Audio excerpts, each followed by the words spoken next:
Hi friends, ഇന്ന് ഞാനൊരു easy ആയിട്ട് ഉണ്ടാക്കാൻ പറ്റുന്ന ബീട്രൂട്ട് ഉപ്പേരിയാണ് കേട്ടോ ഉണ്ടാക്കാൻ പോകുന്നത്. അപ്പോൾ അതിന് വേണ്ടിയിട്ട് ഒരു 2 ബീട്രൂട്ട് എടുത്തിട്ടുണ്ട്, തേങ്ങ ചിരവിയത്, പിന്നെ ഉള്ളി വെളുത്തുള്ളി അത് ചതച്ചത്. അപ്പോൾ നമ്മുടെ ചട്ടി ചൂടായി കഴിഞ്ഞാൽ അതിൽ കുറച്ച് വെളിച്ചെണ്ണ ഒഴിക്കുക. എന്നിട്ട് ഈ ചതച്ച് വെച്ചിട്ടുള്ള ഉള്ളി വെളുത്തുള്ളി വേപ്പില അത് നമുക്ക് അതിലേക്ക് ഇട്ട് കൊടുക്കാം കേട്ടോ. അങ്ങനെ ആ വെളുത്തുള്ളിയും ചുവന്നുള്ളിയും വേപ്പിലയൊക്കെ നന്നായിട്ട് മൂത്ത് വരുമ്പോൾ നമുക്കതിലേക്ക് പൊടികൾ ചേർക്കണം. അപ്പോൾ അതിലേക്ക് ചേർക്കുന്നത് മഞ്ഞൾപ്പൊടി, കുറച്ച് മഞ്ഞൾപ്പൊടി, പിന്നെ മുളക് പൊടി കേട്ടോ, ആവശ്യത്തിന് മുളക് പൊടി. എനിക്ക് ബീട്രൂട്ട് ഉപ്പേരിയിൽ മറ്റേ ചതച്ച മുളകുണ്ടല്ലോ, അത് ചേർക്കുമ്പോൾ എനിക്ക് അത്ര ടേസ്റ്റ് ഇല്ലായികയാണ് തോന്നാറുള്ളത്.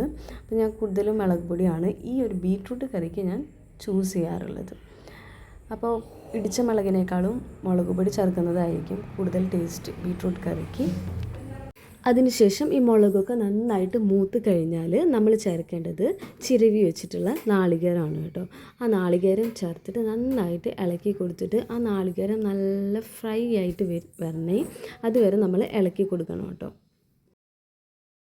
അങ്ങനെ ഈ നാളികേരം ഫ്രൈ ആയി വന്നു കഴിഞ്ഞാൽ നമുക്കതിലേക്ക് ഉപ്പ് ചേർക്കാം കേട്ടോ.